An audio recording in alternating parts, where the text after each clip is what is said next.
Welcome to the Pacific Northwest edition of America Outdoors Radio. We've got a fast-paced hour of fishing, hunting, and conservation covering the nation and the Northwest, including 13 extra minutes of local content you'll only hear on Seattle's Sports Radio 950 KJR. Good Saturday morning to you. We've got some good news. The snow geese, they have arrived in the North Sound. That's right. You'll find them around Skagit Flats and Conway in Skagit County. And guide Aaron Peterson of Peterson's Northwest Guide Service is going to join us at the bottom of the hour to tell you more about the snow geese and about hunting them. This is really exciting if you like to hunt geese. Our other local guest who's going to join us at the very end of the show is Ric Estes. He is the owner of Adriatic Outfitters, and he's got some good advice on how to catch coho salmon out of rivers like the Cowlitz later this month. But before we talk to Aaron and before we talk to Ric, it's time to tell you what's hot and what's not.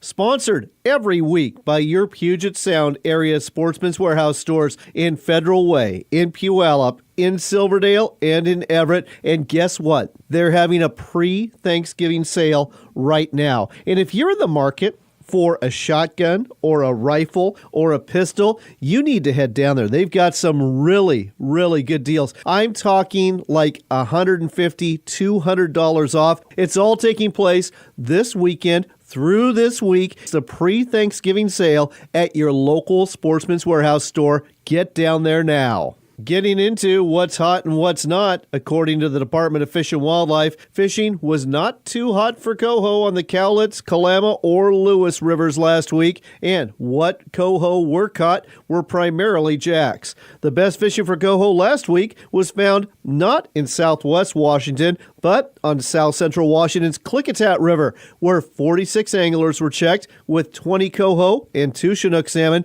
the vast majority of the fish being adults. That might be the place to go this week. Another salmon to go for is chum salmon. That continues to go well for the few anglers after them in Hood Canal. Anglers near the Hoodsport hatchery were averaging 2 fish apiece last weekend, and anglers checked at the Skokomish ramp were averaging just under 1 dog salmon per angler. Razor clamming is also an option for you this weekend on select beaches in southwest Washington.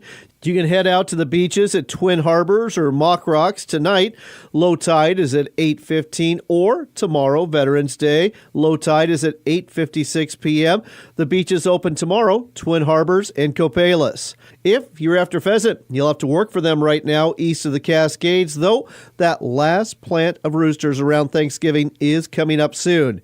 If you can't wait for that, or just don't like combat pheasant hunting, I get it. When it comes to those state release sites, consider a trip to a game preserve. The Miller Ranch near Sprague and the Double Barrel Ranch southeast of Spokane near Rockford both offer quality experiences, beautiful places to hunt, and a good opportunity to flush some roosters within range. Finally, for you veterans out there, this Veterans Day weekend, thank you for your service. And there are several nonprofit organizations out there that want to get you outside on a hunting or fishing adventure free or nearly darn free of charge.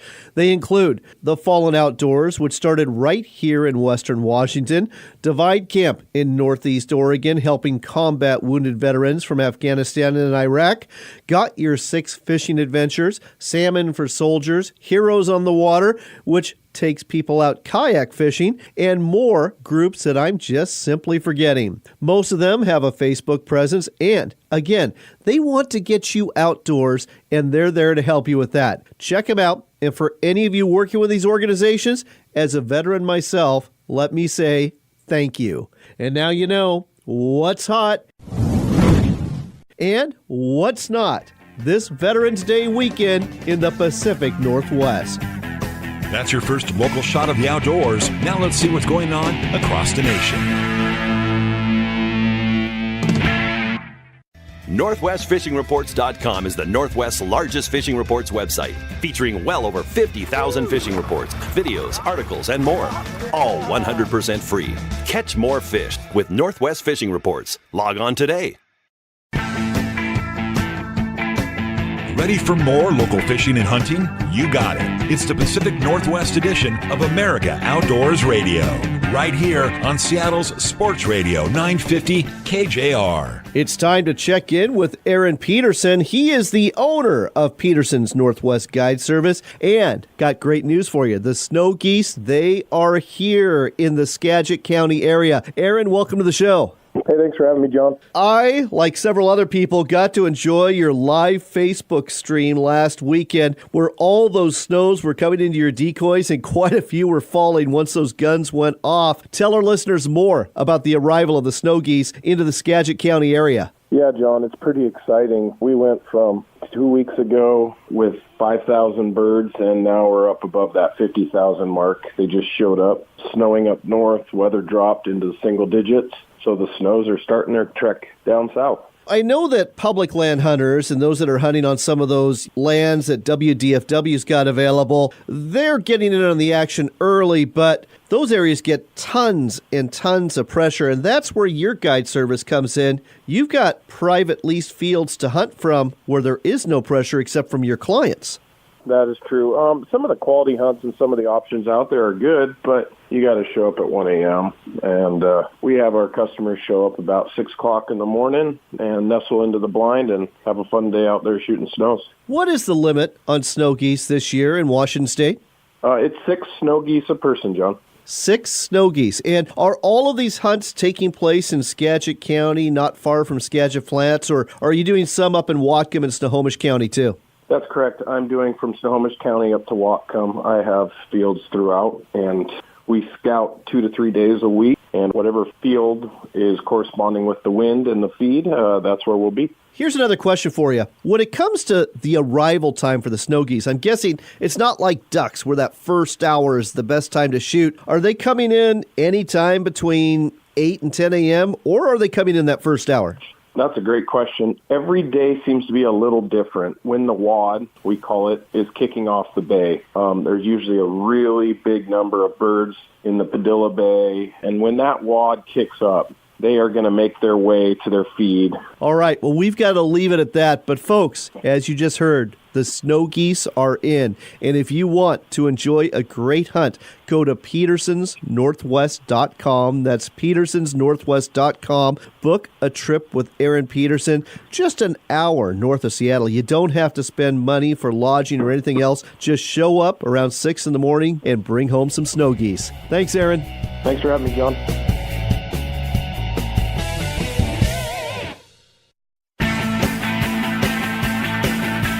Don't leave yet. We've got one more local shot of fishing and hunting to wrap up the Pacific Northwest edition of America Outdoors Radio. Before we go today, we wanted to check in with Ric Estes. He's a fishing guide and the owner of Adriatic Outfitters, fishing Southwest Washington rivers. Ric, great to have you on the show. Hey, thanks, John. How are you doing today? I'm doing good, but I want to talk about fishing down on the Cowlitz River. I know that's your river, and last week wasn't so good. What few fish were caught were mainly coho jacks. Do you expect that the silvers are going to come in, or are we just in for a down year? Well, it definitely has been a down start, and I still am forecasting a decent season. It's not going to be gangbusters, but what's happening is, this summer we had a pretty dry summer. The river's been running really clear. So I'm looking forward to a late season. I think it's going to be a good November for them.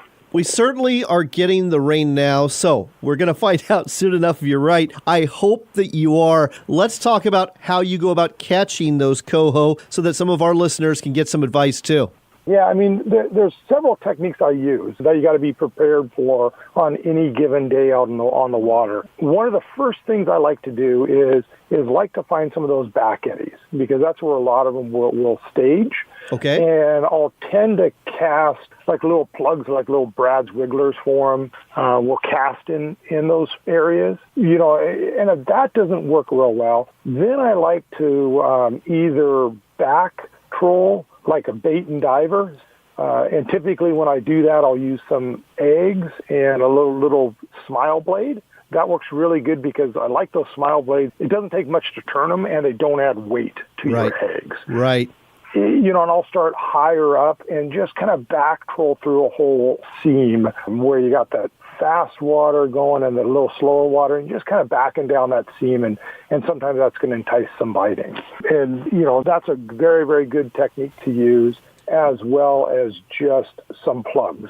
Well, we're going to have to leave it at that, Rick, because we are out of time for this week's edition. But, folks, if you want to go fishing with Ric Estes, he knows his stuff, especially when it comes to catching salmon out of the Cowlitz River. His website, AdriaticOutfitters.com. That's AdriaticOutfitters.com, or look him up on Facebook at Adriatic Outfitters. Thanks so much, Rick. Hey, thanks, John. That's all for this week, but don't worry. We'll do it all again next Saturday morning from 7 to 8, right here on Seattle's Sports Radio 950 KJR. Backcountry hunters and anglers, the men and women working hard to keep public lands in public hands. Check us out at backcountryhunters.org.